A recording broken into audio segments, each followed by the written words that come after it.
I'm going to wrap up our interview today with some rapid fire questions that I always look forward to. I even thought of some new ones that I think hopefully I'll remember to be able to ask Nolan that I've not asked anybody, because that keeps developing for me. I get the new question. That's right. Hello and welcome to the Durham Talents Channel. My name is Jesse Durham. For today's installation in our interview series, I'm going to be sitting down with my friend Nolan. He's actually already been on another recording. He came in on a round table recently, so if you haven't seen that, clue in there. But this is our interview discussion, conversation around who he is, where he's from, what he's doing in the IBC world, and I hope that you enjoy. Nolan, we've been chatting it up. I've been admiring your background, and we've just been talking, catching up some, but how are you this morning? I'm doing great, thank you. Fantastic. Okay. Well, we were just talking a moment ago. You know that order-wise, real time, real life, we actually recorded that round table interview that you got in on the first time. Great conversation. Can't wait for that to come out. We were talking about levels of understanding infinite banking. We were talking about debt recapture. We were talking about all different kinds of things. So valuable when you get a group together. But this is time for, me to get you to know you even better. And people that know you or that will know you or people that know me are getting to meet you in this way. So if you would just take us back to whatever point of beginning that you would like, and tell everybody more about who you are and where you're from. Yeah, well, I currently live in Pilot Point, Texas, as we've talked about, but I'm originally from the great state of North Dakota, born and raised North Dakota. I believe it was 12 years ago that we decided to move to Texas. And, born and raised in North Dakota, honestly, never thought I would leave there. I loved it there. Just really never even considered living anywhere else. But my wife and I are in the horse business. We show American quarter horses competitively. And so in doing so, that would bring us to make several trips to Texas because of the horses. And so we'd been coming down to Texas, every chance we could. And so we kind of knew this Pilot Point area. They call it Horse Country, USA. A lot of horses around here. And so we'd gotten to know the area quite well. And we always knew, someday maybe we'd have a winter home down here, or, there was always that someday feeling. I think we've all had one of those. So in the back of our minds, it was definitely always brewing. But honestly, I just never saw myself living anywhere other than North Dakota. However, we had a life experience happen. My father-in-law, my wife's father, passed away unexpectedly. That caused us to kind of do some reflecting, I guess. And you go through something like that, and you really kind of think about your life, and you think about what's important to you, and you realize that life is short. And if there's something that you want to do, you should do it.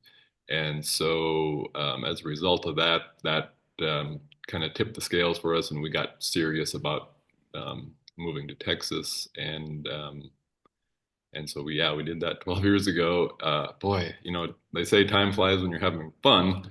It feels like just yesterday. I feel like I'm still unpacking the moving boxes, and I feel like we're still moving in here 12 years later, but we've kind of hit the ground running here, and really haven't looked back since. But we really enjoyed Texas, and certainly enjoyed the warmer weather. So yeah, I guess that's kind of how we got here. I was getting ready to say, now, why would you even have considered a winter home from the start? Are you trying to tell us that North Dakota gets cold? North Dakota, I like to refer, sometimes I run into people that maybe don't know where North Dakota is, so I describe it as South Canada. Right. In fact, the little town that I grew up in was not very far from the Canadian border. And so that kind of helps give a little perspective how far north it is. And yes, in the wintertime, it gets very cold there. It's a beautiful, wonderful place. I have very fond memories of it, but boy, I guess as you get older, as every birthday I have, that cold weather, you feel it a little bit more. It's a little bit harder to take. So, I hear things about that, but I'm still pushing that off. Okay, I'm still trying to push that cold weather and age off. You got plenty of time, Jesse. You're way younger than I am. I appreciate you. No, I'm not that much younger, but I feel like I remember you being a little bit impressed maybe when I named Minot, North Dakota, the first time we were on the phone having a one-on-one, because I have friends that have been in the Air Force, and that's really, I mean, the only place that jumped in my mind about North Dakota, and it's one of the only 4 states that I haven't been to. So in a way, I'm jealous. I want to go. I want to go and see it for myself. South Dakota was a different kind of beautiful. So if North Dakota is more of that in the better time of the year, I probably won't go in winter. Right. Right. No, I tell you what, North Dakota in the summertime, great place to visit. I highly recommend it to anyone. There's a very unique beauty there, and it's worth the trip if you can make it happen. Yeah. Is there? I'll ask this while we're here. Is there a national park in North Dakota? Yes, the What's the Theodore most Roosevelt popular? National Park. Theodore Roosevelt actually spent a lot of time in North Dakota. In fact, he's quoted as saying, if it were not for his time in North Dakota, he would not have become president of the United States. So Theodore Roosevelt was from the East. His wife and mother died tragically on the same day. He was heartbroken. He loved to hunt, so he hopped on the train and just trying to deal with all this grief and went west and ended up in North Dakota on a hunting trip and just fell in love with the area. Ended up buying a cattle ranch there, and just there's a lot of history of Theodore Roosevelt in North Dakota, in western North Dakota. And so then when he became president, he saw the population growing and he just realized the need for the national park system. So he started all that. And he just recognized the need to preserve some of this native land so that future generations could see the way God made it. So yes, he created the Theodore Roosevelt National Park. It's a beautiful area in western North Dakota. And so if you do go to North Dakota, you've got to go to Theodore Roosevelt National Park.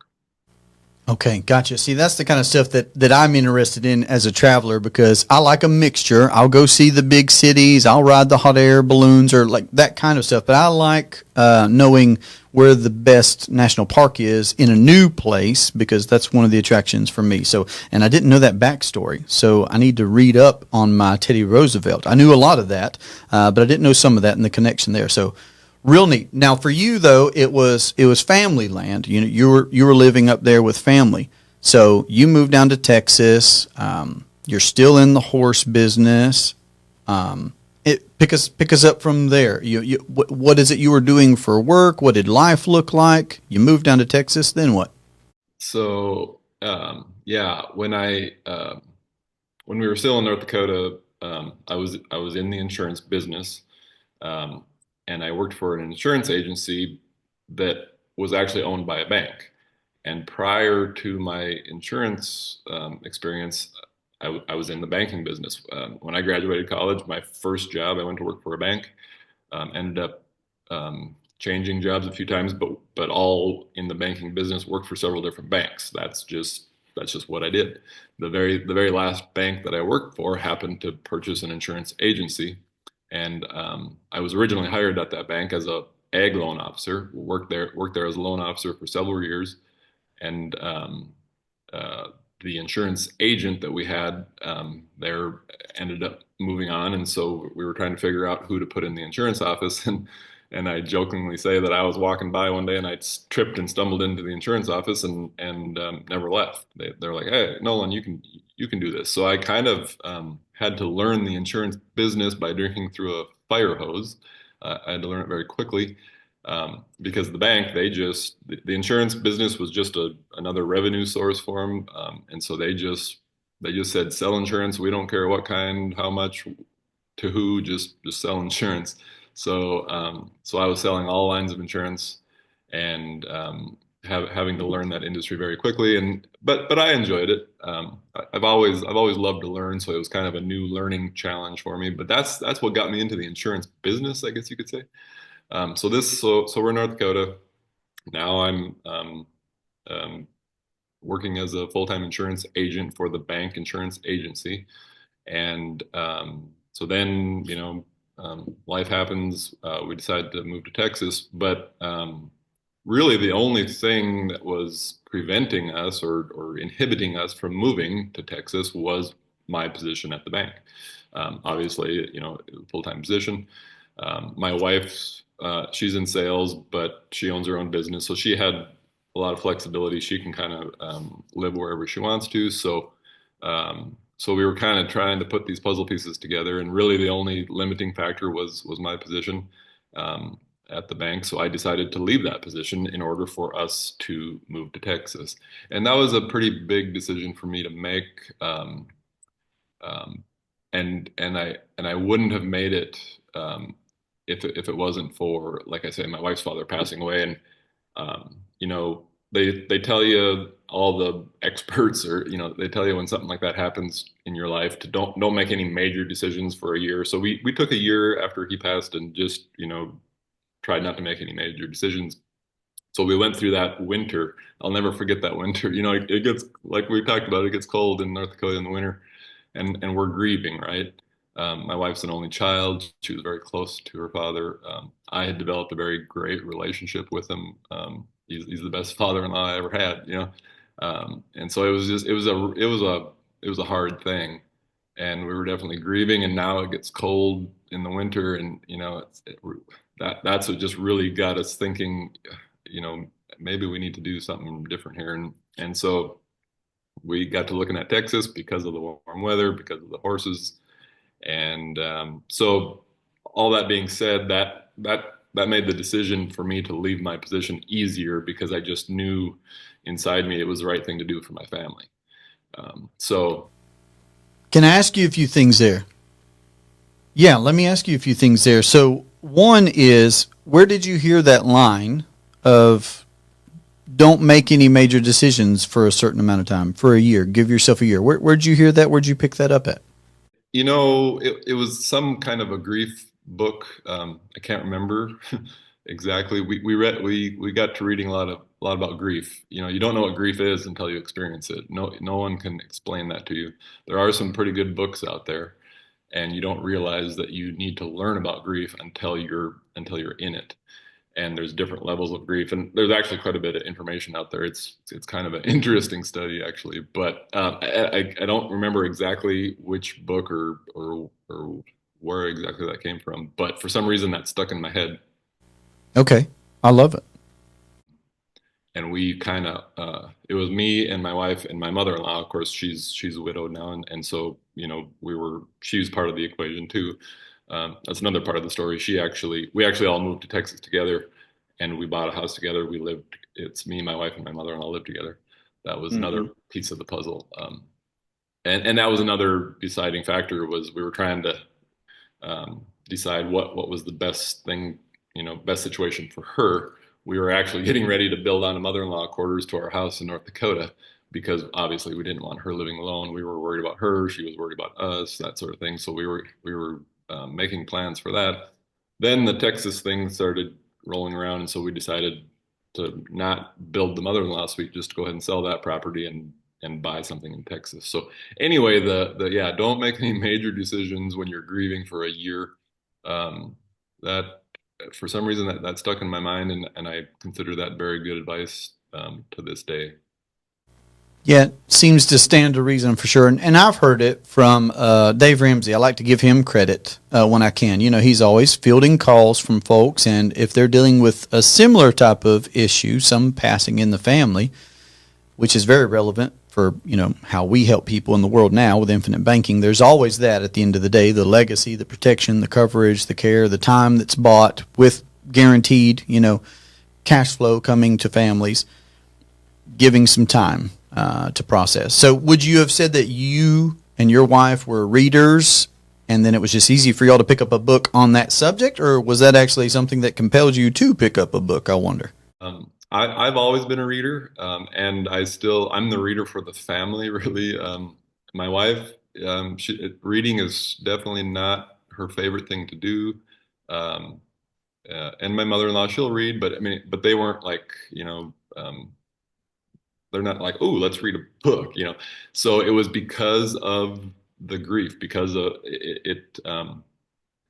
they that really pushed them to do more reading than they probably had done in the past, because it's like, you're trying to fit grief. It's a very strange thing, and it's strange because until you've really gone through it, until you've really experienced it, it's just a foreign thing to you. So um, so that really forced upon all of us to really kind of study grief and learn about grief, and consequently do some reading. So it was because of the grief, it almost forced us to read and learn more about the grieving process.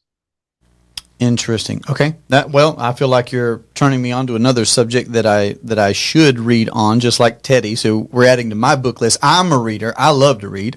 I've always loved reading, but I've had what I would call my personal growth and development renaissance, like I've mentioned to you before, just when we've been on the phone since 2015. I just got turned on to the whole idea of learning for personal reasons, not just enjoyment, not just pleasure, but reading to learn. I think school beats that out of people instead of people being able to pursue curiosities. It takes us down a more mechanical path instead of a more natural, soul searching path, I guess you could say. Um, and you know, personal development, personal growth. I mean, that's something that we're all working on that, whether we realize it or not. We're all growing, in one direction or another, in one way or another. That's why, the people that you hang around with, the type of books you read, the information that you allow, what you watch on television, that's all affecting how you think, how you act, how you feel. And so that all that stuff is important, and it's all part of our personal growth.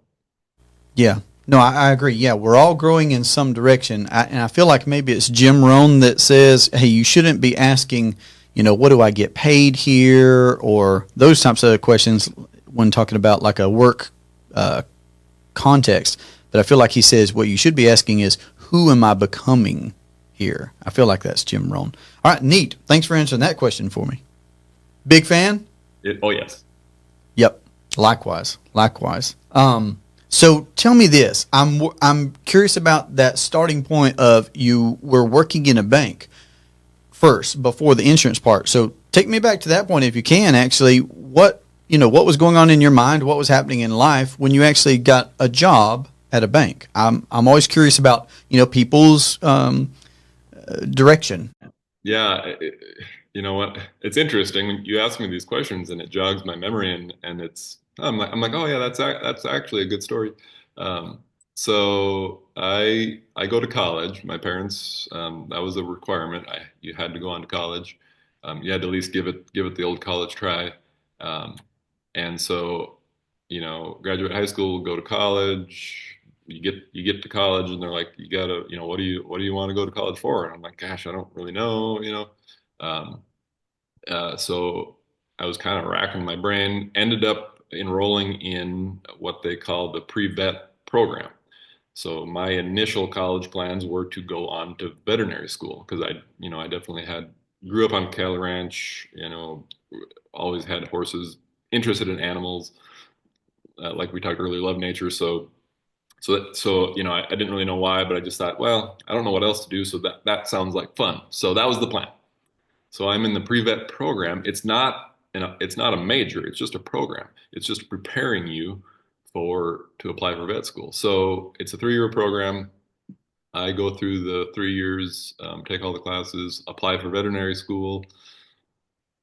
All the veterinary schools said thanks, but no thanks. You have a 3.0 GPA, and we have all these 4.0 GPAs, and we're going to take them instead. So I'm like, okay, fair enough, I get it.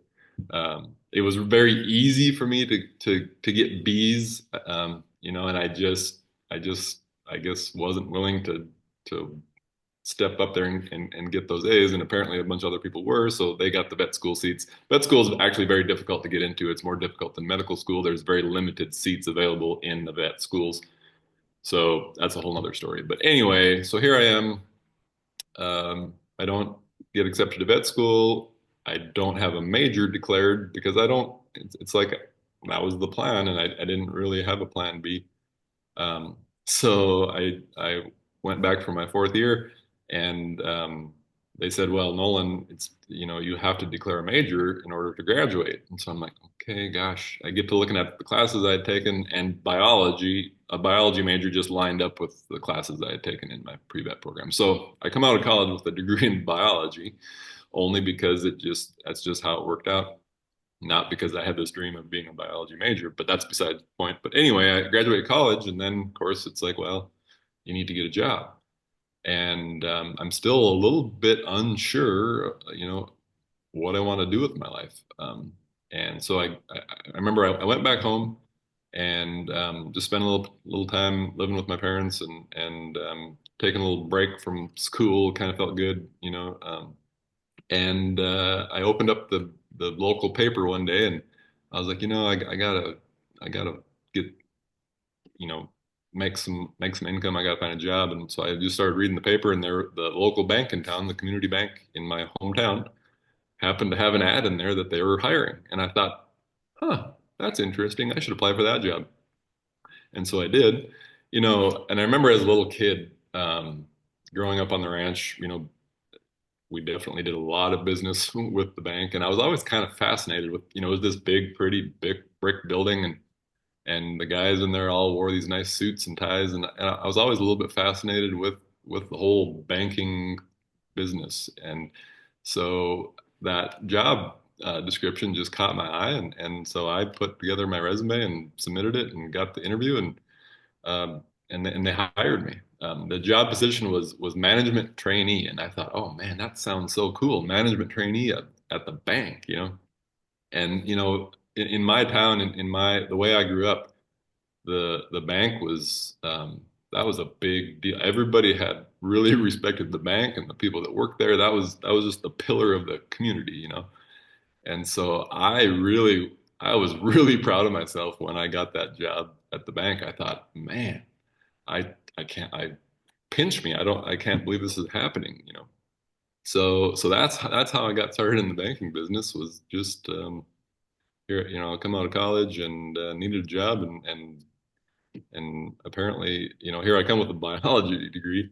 I'll never forget when I started working at the bank, and you get to visiting with people, and oh, what's your degree in biology? And then they kind of look at you funny, like, what are you doing working at a bank if you have a degree in biology? And I'm like, well, that's a valid question, but the most important thing is that you have the degree. It doesn't necessarily matter so much what it's in. Employers are really just looking that you have one. So that's kind of how the banking business started for me. All right, let me dig with one more question there then on degrees in college, and then I have a few banking questions for you, because that's going to be terribly interesting when we connect dots to infinite banking here in a minute. But how do you reflect now on the whole, like when you said had to go get a college, was that just like a family standard, or was that just, your upbringing, school context says no, you got to go get a degree? Yeah, I guess you could say it probably was the family standard. My parents definitely valued education. Um, and, I felt like it was a requirement of me, even though it probably really wasn't. But there was definitely a very strong urging and a strong encouragement from my parents to go on to college, to get a college degree. They felt like that just was very necessary to open up, um, you know, doors to the rest of my life. That being said, I do have two older brothers. I'm the first one in my family to receive a college degree. So my brothers, both my older brothers, they did go on to college, but they never finished, never actually graduated with a degree. So I say there definitely was this requirement from my parents, but obviously it wasn't a hard and fast rule. Um, but but like I say, I was always just um, a natural born reader, learner. So school was, I won't say it was easy for me, but it wasn't hard. I didn't mind it. So, I just enjoyed learning. So there definitely was this strong encouragement to go to college, and I really didn't have a problem with it because I enjoyed learning anything, everything I could. So, Right. I definitely wasn't the model perfect 4.0 student, but, I was a good enough student. and enjoyed it well enough to see it through to get that degree. And honestly, that degree, I wouldn't have gotten the interview at the bank if I didn't have a degree. You know, they wouldn't have talked to me if I didn't have a degree. So yes, it definitely did open some doors that really gave me a wealth of experience that I'm very grateful for to this day. It was a wonderful experience. I personally also have mixed feelings about college and the value and the path that it leads people on and expectations and I think it's altogether very interesting. That's why I like asking about it. And I mean, it's even a chapter in the Becoming Your Own Banker book, right? Like I have a book review series on my channel where I recently, it's not released yet.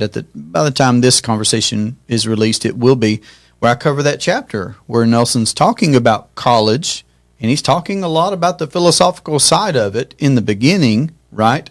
And the history side, which is terribly interesting. And I feel like I have a similar story to you. So it's just neat that, yeah, you had this degree in this field, and it was something of an interest to you because, you know, biology and animals and different things. But it also didn't, it did and it didn't help you professionally. It didn't matter that it was in biology because just because you had the degree, you were going to be seen, you're going to be interviewed, eligible for an interview at a job that's not in that field. It's just terribly interesting to me across the board. The philosophical side of it, of course, the monetary side of it that Nelson also addresses in the book, because we do have parents and parents still. I mean, we want great things for our children, and college has been, for a very long time, a staple of your route to, and you still hear these figures talked about. And I'm mentioning it because it's so important, you know, because people will say, well, on average, the college educated earn $1 million more than their counterparts. And then, but Nelson's got a big monetary example that I think everybody needs to wrap their minds around. Like, you know, no matter whether you go to college or not, you're going to use money. The banking function is owned and controlled and profited over by someone in your life. So I don't know. It's its own conversation. It's interesting to me. It is. It's really fascinating. Now, you know, I have a degree in biology, went to work for the bank. And like I say, people were like, what are you doing here with the biology degree? And enough people asked me that question to the point that I actually, while I was working for the bank, I actually went back to school, took night classes, and received a master's degree in business administration. I literally felt like, gosh, I guess I need a business degree if I'm going to be in the banking business.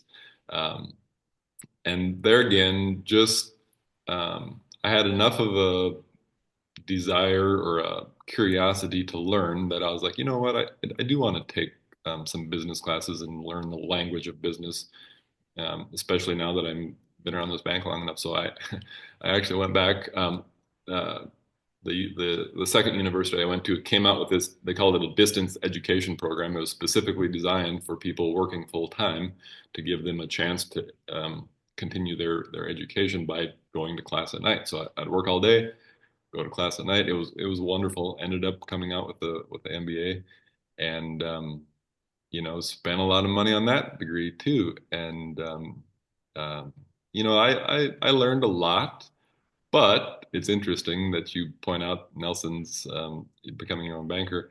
Um, I've got here. I've got two college degrees. Spent a lot on that education, and you know, I'm not um, I'm not regretting it. I learned a lot. However, this is the best education I ever received.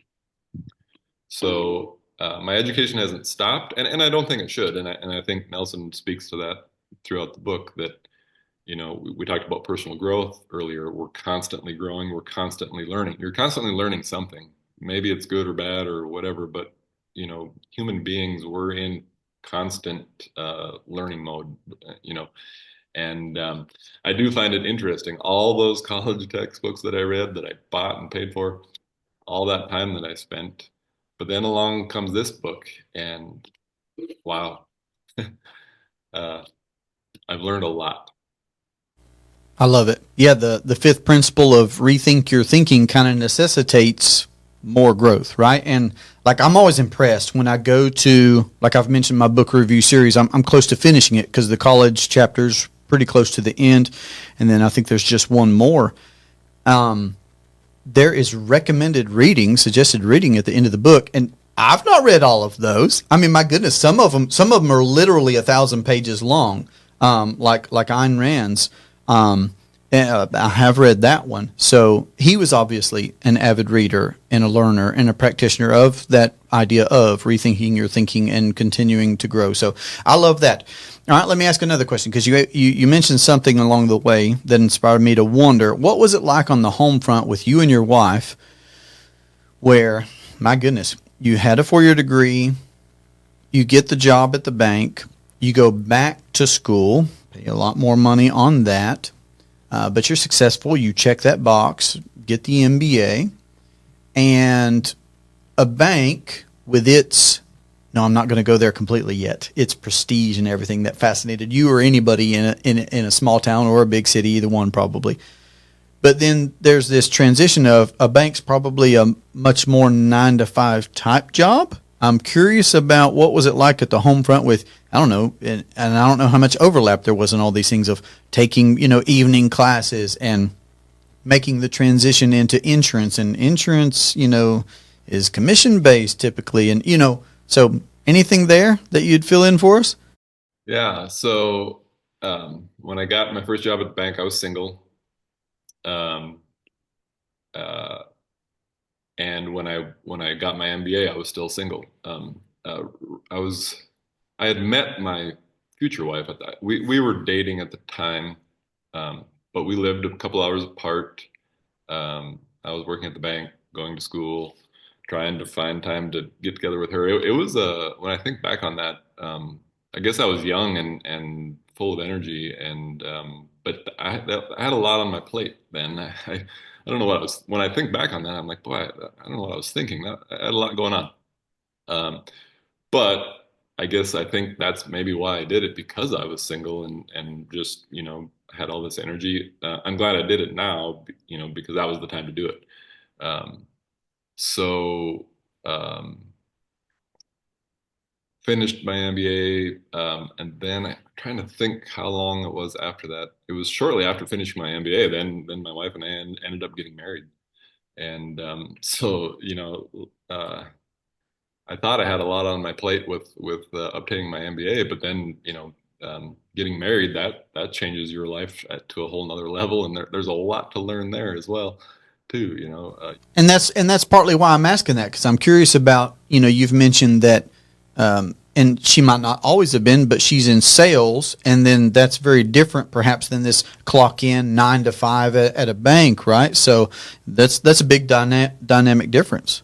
Yeah. So my wife was in sales, commission based, and I'm working at the bank, and I'm kind of watching her, and I'm like, uh, that's kind of neat how she really has a lot of control over her schedule.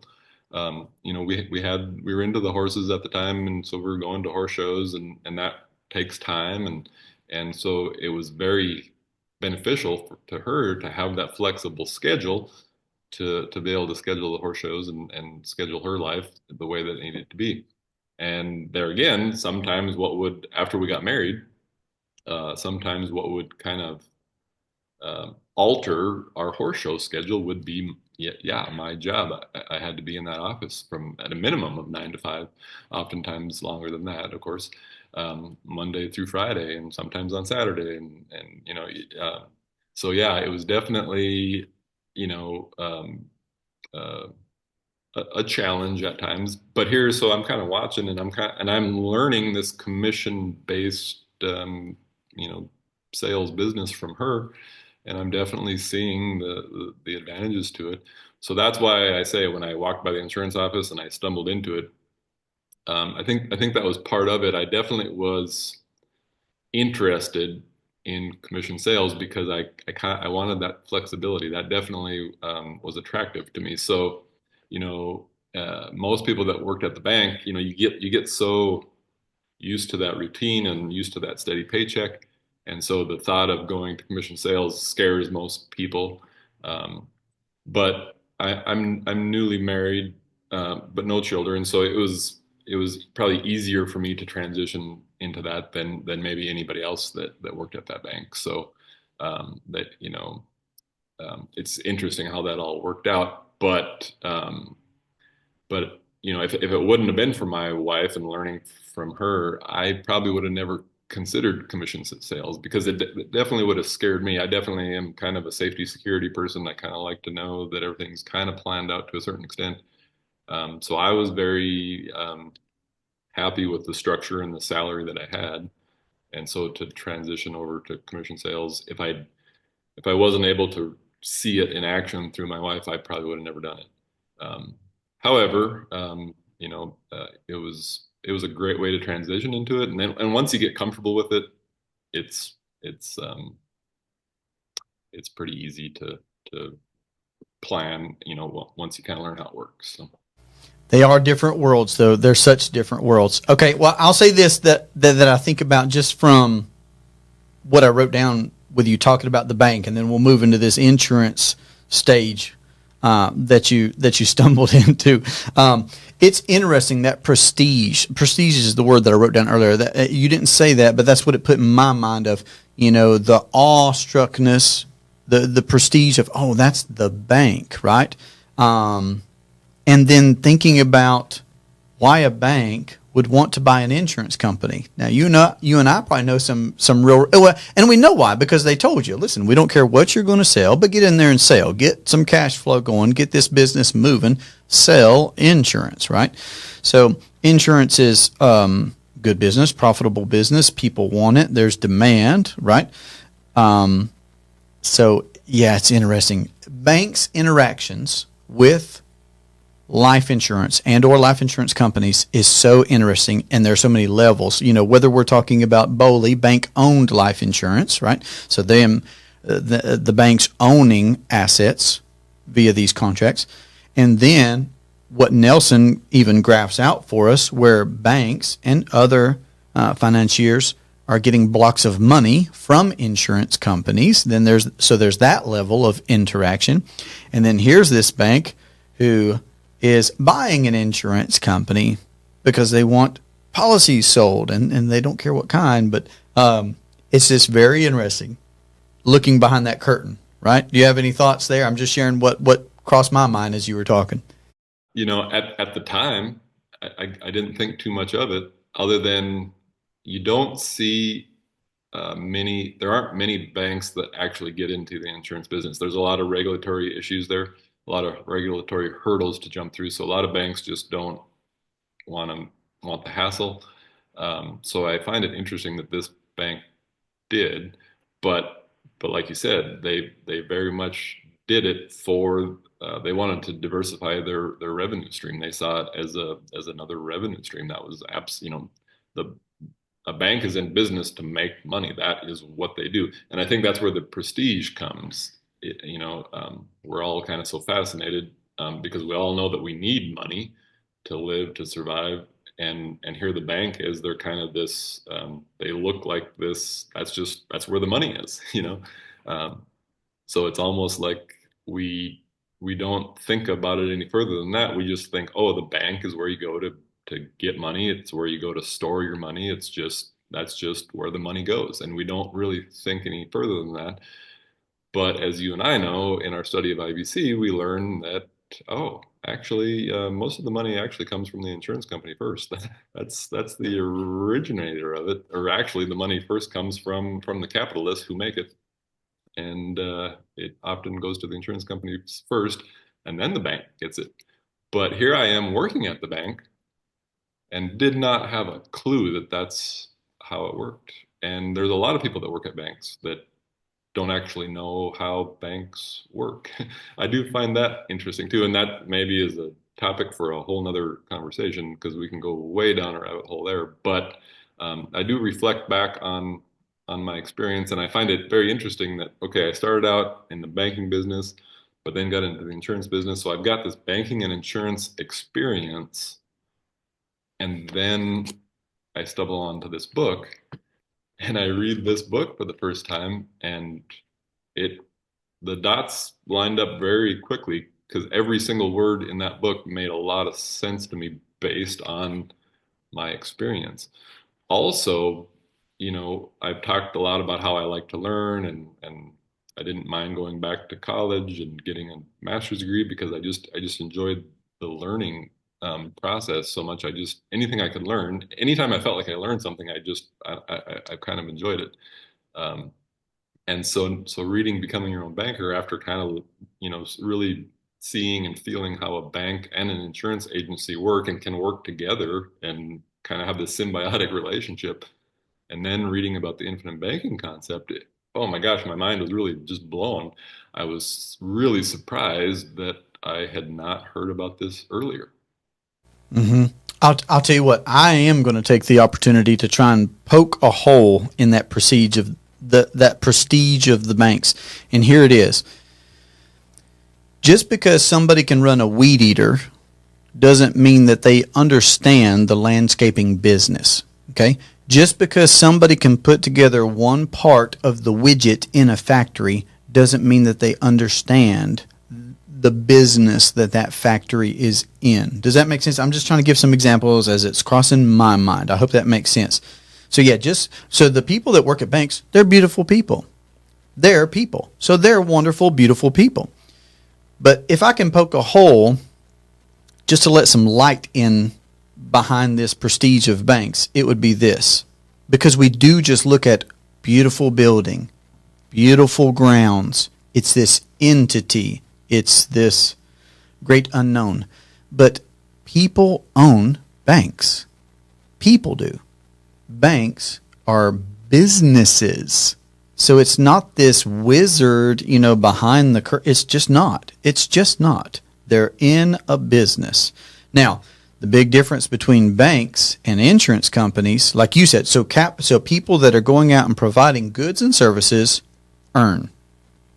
And then that capital has to go somewhere, right? Like that's just me using Nelson's title to his second book, Building Your Warehouse of Wealth. Capital must go somewhere. It must reside somewhere. And banks, Nelson says, are doing something that's evil, which is loaning out money that doesn't exist. Now, again, I'm not talking bad about the people that work there. They're just doing a job in a business. But banks are loaning out money that doesn't exist, whereas these insurance companies actually have money that came from, premiums or investments that those premiums were used for to be profitable for the insurance company. That's real money. Well, the one thing I do like, or I would like to say about, you know, we read Becoming Your Own Banker, and Nelson says the banks are evil, and one thing I do like to remind people, and you touched on it, is the people, um, good-hearted people.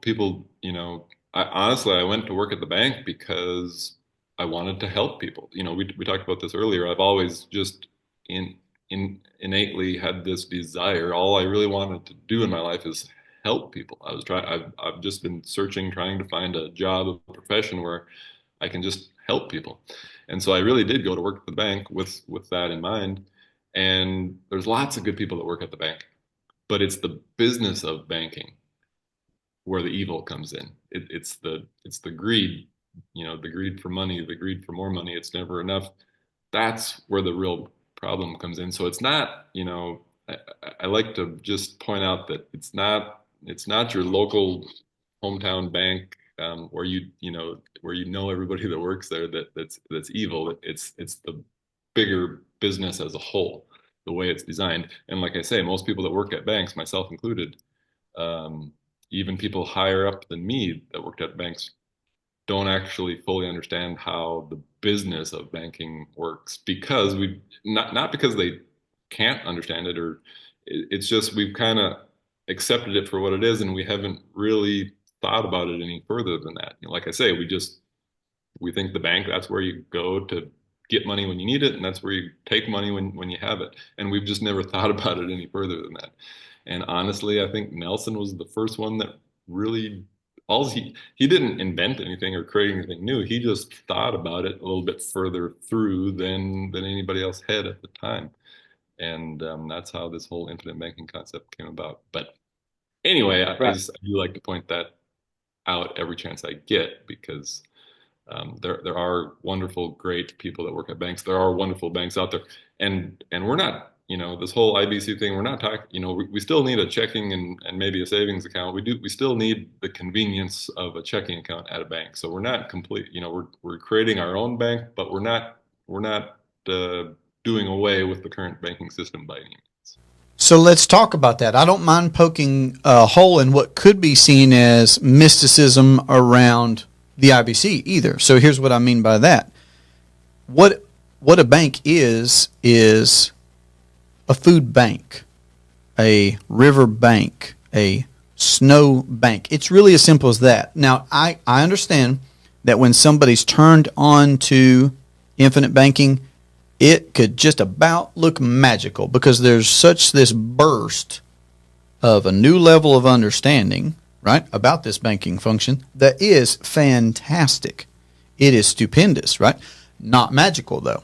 So, yes, there are lots of aspects that are worth a discussion, and you can go deep into them. The privacy, the guarantees, the control. Like, there are so many aspects that have nuance, right? But at the end of the day, a food bank is a food bank because there's been food put there, right? There's food going in and there's food going out. That's what makes it a food bank. That's it. So that is not magical. Everybody's heard of a food bank. Everybody's heard of a river bank. Everybody's heard. North Dakota, there are snow banks, right? If it can even be banked up, maybe the whole state's just a bank, right? Right. So there's nothing magical about a bank in that sense. It's just that simple. And yet I think, the aspects or the characteristics of properly structured whole life policies from mutual companies that pay dividends. Now, see, that's me saying something very specific. Yes, we could talk about those aspects. But at the end of the day, there's nothing magical about infinite banking. It's a bank. Capital must reside somewhere. There's nothing new. There's nothing magical. Nobody invented anything new here. The business of banking has gone on as long as humans have been on this earth, and the business of banking will go on. Banking will go on for our lives for as long as people are walking around on this earth. All right, everybody. So that was an absolute blast. I'm so glad that we got Nolan on here to tell us his infinite banking story. His contact information will be below in the show notes. If you're already working with him, keep that conversation going. If you connected well with him, reach out to him there. I hope that you learn to live and leave a lasting legacy. Have a great day. Take care.